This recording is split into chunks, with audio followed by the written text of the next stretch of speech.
अस्सलामुअलैकुम दोस्तों, welcome to मियां भाई न्यूज़। हैदराबाद के ओल्ड सिटी इलाके में कल की रात देर गए पुराना पुल हुसैनी आलम के एरिया में अचानक टेंशन का माहौल पैदा हो गया, जब एक वाक़े ने देखते ही देखते संगीन सूरत इख्तियार कर ली। ये इलाका जो कि शहर का घना आबादी वाला हिस्सा माना जाता है, रात के वक्त अफरा तफरी का खौफ के साये में आ गया।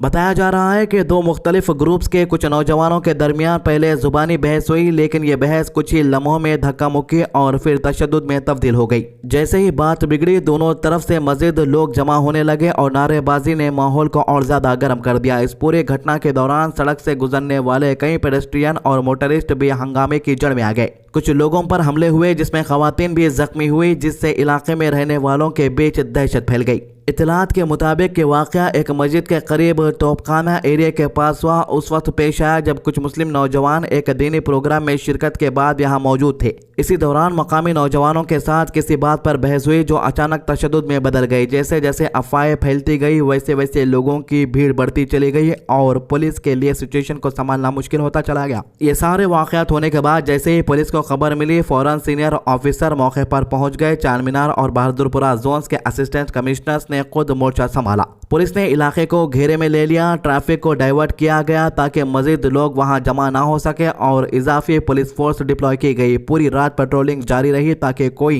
नया वाकया पेश ना आए और लोगों में अमन का एहसास कायम किया जा सके।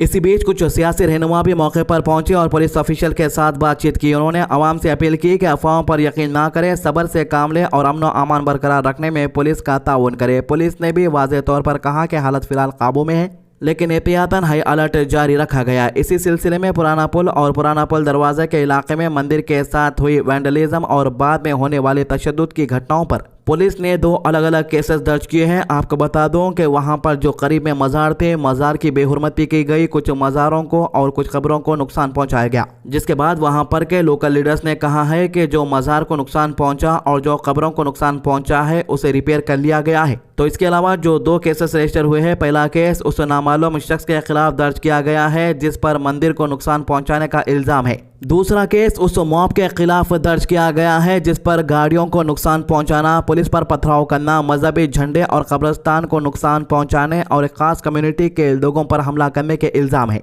इस मॉब ने किस तरीके से हंगामा खड़ा किया था, किस तरीके से लोगों को परेशान किया था, इसके कुछ झलकियां आपके स्क्रीन के ऊपर आप देख सकते हो। इन वाक़यात में कम अज़ कम 5 लोग जख्मी होने की इत्तला है। मंदिर में तोड़फोड़ की खबर मिलते ही जब मकामी लोगों ने नुकसान देखा तो उन्होंने तुरंत दूसरे रहने वालों को इत्तला दी, जिसके बाद लोगों की भीड़ जमा हो गई और एहतजाज शुरू हो गया। पुलिस ने वक्त पर पहुंचकर किसी बड़ी झड़प को रोका। सीनियर ऑफिसर्स ने लोगों से बातचीत की और बाद में मंदिर का जो आइडल डैमेज हुआ था उसका हिस्सा भी ठीक कर लिया गया। इस पूरे मामले पर असदुद्दीन ओवैसी ने भी अपना बयान दिया है। ओवैसी ने कहा कि हैदराबाद में कुछ ताकतें हैं जानबूझकर रात के वक्त छोटी छोटी बातों को लेकर सांप्रदायिक टेंशन पैदा करना चाहती है। देखिए, ये जितने भी वाकयात ऐसे हैदराबाद के अंदर खास तौर से हो रहे हैं वो तकरीबन वाकयात रात के वक्त में ही हो रहे हैं। तो इनका कहना था कि शहर में सीसीटीवी कैमराज और मॉडर्न टेक्नोलॉजी मौजूद होने के बावजूद ऐसे वाकयात का होना पुलिस के लिए भी सोचने का मौका है। इन्होंने याद दिलाया कि ये इलाका 1980 और 1990 के दौर में भी कम्युनल वायलेंस देख चुका है और इनकी पार्टी और मकामी अवाम ने मिलकर काफ़ी मेहनत से अमन बरकरार रखा। आपको बता दूं कि असदुद्दीन ओवैसी आज सुबह में ही यहाँ पर के मंदिर का दौरा भी करे है और वहाँ पर के कब्रिस्तान का भी दौरा करे और भरोसा दिलाया कि जो भी लोग इसके पीछे होंगे उनके खिलाफ सख्त से सख्त कानूनी कार्रवाई की जाएगी। असदुद्दीन ओवैसी ने अवाम से अपील की है कि हैदराबाद को पुरअमन रहने दिया जाए, क्योंकि अमन ही तरक्की की बुनियाद होता है। इन्होंने पुलिस से भी दरख्वास्त की कि ऐसे वाक़यात को संजीदगी से ले और वक्त रहते सख्त कदम उठाए ताकि शहर का माहौल ख़राब ना हो। पुलिस ने एक बार फिर लोगों से अपील की है कि सिर्फ वेरीफाइड इंफॉर्मेशन पर यकीन करें, अफवाहों से दूर रहे और अमन व अमान कायम रखने में कानून नाफिज करने वाली एजेंसीज का पूरा साथ दे। पुराना पुल हुसैनी आलम और आसपास के इलाकों में हेवी पुलिस डिप्लॉयमेंट जारी है और हालात पर मुसलसल नजर रखी जा रही है। इसके अलावा कल रात में पुलिस का क्या कहना था, आइए सुनते हैं। पुराना पुल के पास जो वार टेम्पल है वहाँ पे कोई असामाजिक तत्व एंटी सोशल एलिमेंट ने कुछ गड़बड़ किया था। उसका इत्तला पुलिस को मिला 11:30 साढ़े 11 के आसपास। इमीडिएटली पुलिस फोर्स यहाँ पहुँच गई पुलिस फोर्स हमारे एनजीडो एंड एसओ लोग यहाँ पे इमीडिएटली पहुँच गए। पहुँचने के बाद जो है यहाँ का जो काला पत्थर के एसआई साहब हैं और कमाटीपुरा उनके जो ऑफिसर्स हैं वो सारे लोग यहाँ पे आ गए। आने के बाद इमीडिएटली जो है कंप्लेन पे केस रजिस्टर किया गया। केस रजिस्टर करने के बाद हम लोगों को कुछ क्लूज भी उस पर मिले हैं, उस पर हम लोग काम कर रहे हैं। उसके बाद कुछ लोग यहाँ पे गैदर हुए थे, उनको हम लोग से बातचीत करके हम लोग उनको डिस्पर्स कर दिए हैं। यहाँ पे तो पूरी तरह से जो है सिचुएशन पीसफुल है।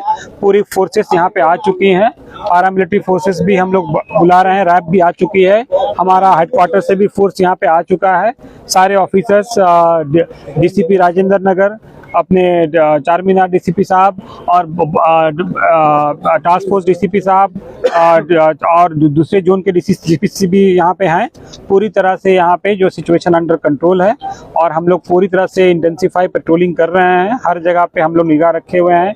कहीं से भी कोई भी चीज़ें होती हैं तो पुलिस उसको तुरंत कंट्रोल कर लेगी।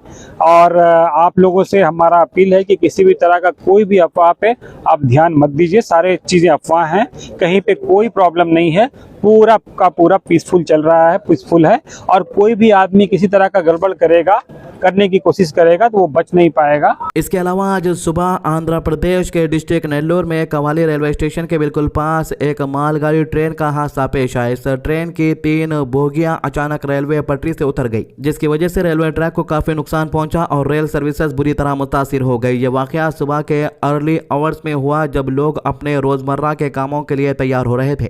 रेलवे डिपार्टमेंट के मुताबिक ये मालगाड़ी दूध के टैंकरों से भरी हुई थी और निजामुद्दीन से रेनीगुंटा की तरफ जा रही थी। ट्रेन जब कवाली के करीब पहुंची तो किसी वजह से इसकी कुछ बोगियां पटरी से बैलेंस ना रख सकी और डिरेल हो गई। हादसे के बाद रेलवे लाइन पर ट्रैफिक पूरी तरह से रुक गया, जिसकी वजह से कई ट्रेन को रोका गया और उनका रूट तब्दील करना पड़ा। जैसे ही हादसे की खबर रेलवे अथॉरिटीज को मिली, तुरंत सीनियर ऑफिशियल्स और टेक्निकल स्टाफ मौके पर पहुंच गए। हेवी मशीनरी और रिलीफ टीम्स के जरिए ट्रैक की सफाई और बोगियों को हटाने का काम शुरू कर दिया गया। रेलवे ऑफिशियल पूरी तरह कोशिश कर रहे हैं कि विजयवाड़ा रेनीगुंटा रेलवे लाइन पर रेल आमोद और रफ्त को जल्द से जल्द नॉर्मल किया जा सके, ताकि मुसाफिरों को ज्यादा परेशानी का सामना न करना पड़े। इस हादसे में इत्मीनान की बात यह रही कि अभी तक किसी भी किस्म के जानी नुकसान का कोई इत्तला नहीं मिल रही है। कोई पैसेंजर्स या रेलवे स्टाफ जख्मी नहीं हुआ है, क्योंकि ये एक माल बरदार ट्रेन थी। रेलवे अथॉरिटीज ने हादसे की वजह जानने के लिए तहकीकात शुरू कर दी है, जिसमें ट्रैक की हालत, सिग्नल सिस्टम और ट्रेन की स्पीड जैसे पहलुओं का जायजा लिया जा रहा है। फिलहाल रिपेयर और रिस्टोरेशन का काम तेजी से जारी है और उम्मीद की जा रही है कि अगले कुछ घंटों में रेलवे सर्विसेज को धीरे धीरे बहाल कर दिया जाएगा, क्योंकि काफी लोग इंतजार में है और परेशान भी है सुबह से। रेलवे डिपार्टमेंट ने कहा है कि जैसे ही पूरा ट्रैक सेफ डिक्लेयर होगा, ट्रेन का रेगुलर ऑपरेशन दोबारा शुरू कर दिया जाएगा। मजीद तफसीली मालूमात का इंतजार है।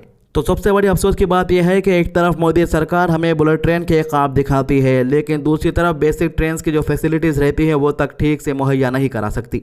ये थी अभी तक की अपडेट। आज की अच्छी बात, अल्लाह ताला कुरान में फरमाता है, यकीन जानो कि मुनाफिक जहन्नुम के सबसे निचले तबकों में जाएंगे और तुम किसी को उनका मददगार ना पाओगे। सूरह निसा आयत 145। हमारे चैनल को सब्सक्राइब कीजिए, हमारे वीडियोस को ज़्यादा से ज़्यादा शेयर कीजिए, नमाज की पाबंदी कीजिए, कुरान की तिलावत कीजिए और दुआ में याद रखिए। अल्लाह हाफिज़।